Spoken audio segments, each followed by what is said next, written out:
The United Auto Workers Union has expanded its strike to 2 new locations. An additional 7,000 workers are being instructed to walk off the job starting today. Locations include Ford's Chicago assembly plant, along with GM's Lansing Delta assembly plant in Michigan.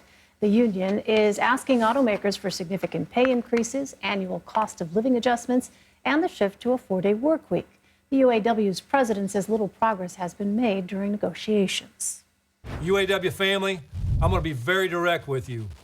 Over the last week, the vice presidents and your national negotiators in my office have been working night and day to bargain a record contract that reflects the record profits we have produced for the Big Three.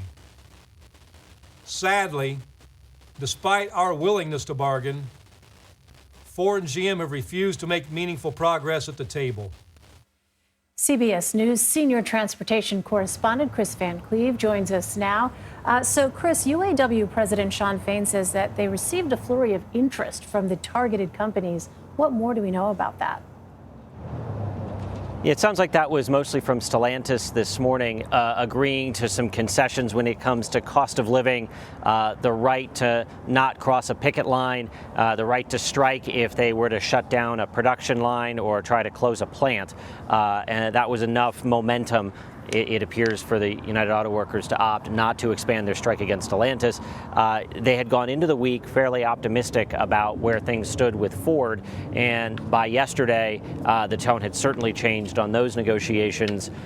Sources at Ford told me they expected that they would see the strike against them expanded, and what has happened now is that the walkout that they've called for is about 4,200 or so United Auto Workers at their Chicago plant, which makes the Ford Explorer, the Lincoln Aviator, and the police SUV Interceptor.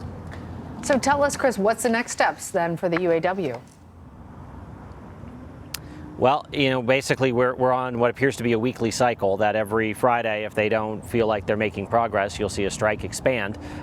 Their hope is that these latest efforts to strike 2 SUV plants, the plant in Michigan, the GM plant, makes their full-size Ford Explorer equivalent SUV for Chevy and Buick. The hope is that that brings people back to the table and gets the conversation started in a direction that they feel is positive. The biggest issue that remains is the United Auto Workers seeking a raise reportedly in the range of 30 to 40%. The automakers have offered 20. Ford this week announced that it was pausing construction on a $3.5 billion battery project in Michigan, saying it didn't know if it would be economically viable to operate that battery plant. Now, that was likely a negotiation tactic, but it certainly made for a more tense negotiation this week, and likely was a factor in the decision to strike Ford again.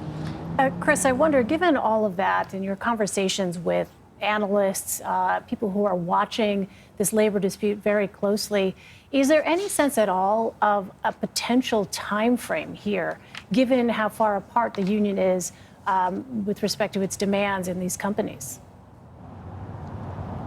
Well, so what's a little complicated here is you have 3 separate negotiations for 3 separate contracts going on. Whereas typically what they would do is target one automaker for a negotiation, get that deal, and then work out the other 2 based on that deal. We saw the GM strike in 2019. That lasted for more than a month. This one's into its second full week. I think today is day 15. So the sense is, certainly from the auto workers, that this is going to drag on for a while longer. The automakers certainly have the liquidity to handle a longer strike. But what's going to start happening is for Stellantis and General Motors, parts are going to start to be in short supply at dealers. They typically have a 30 to 45-day supply. The part distribution centers for those 2 companies have been largely shuttered for the last week. Ford, they're not building the Bronco anymore, and now after today they won't be building the Ford Explorer. These are very popular SUVs that will start to be in short supply in another 30 to 45 days on dealer lots. So that's where consumers will start to see a noticeable impact when they go to try to get a car repaired and the dealer can't get the parts because the parts are sitting in a distribution center that's been struck, or they want to buy an SUV and they can't get the vehicle they want. But we're talking weeks out before that happens. For the 25,000 auto workers on the line. They've seen about a 60% pay cut. They've lost their benefits. They're making $500 a week. So certainly there'll be pressure on the union to get something done. All right. Kris Van Cleave, thank you.